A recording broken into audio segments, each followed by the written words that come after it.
ඔබ තීරණයක් ගන්නකොට හැමතිස්සෙම බලන්න ඔබේ මනස ඒ වෙලාවේ පවතින්නේ කොහොමද? හිතේ කලකිරීමක්ද? කවුරු හරි කෙරෙහි තරහක්ද? නැත්තම් පසුතැවිල්ලක්ද? නැත්තම් බයක්ද?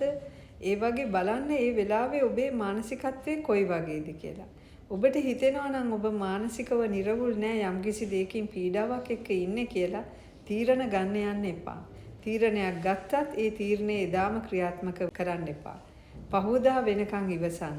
ඔබගේ මේ පීඩාවෙන් ඔබ මානසික නිරවුල් වෙලා තමයි ඔබ තීරණය හරියට ගන්නත් ඕනේ. නැත්තම් ඒ තීරණේ වැරදියට අරගෙන වැරදි තීරණයක් අරගෙන ඉක්මන් වෙලා ක්‍රියාත්මක කරොත් දවස් කීපයක් යනකොට ඔබට පසුතැවිලි වෙන්න වෙයි. ඒ නිසා හැමතිස්සෙම බලන්න ඔබ තීරණයක් ගන්නකොට ඒක හදිසි තීරණයක් නම් ඔබේ මානසිකත්වය ඒ වෙලාවේ තියෙන්නේ කොහොමද කියලා.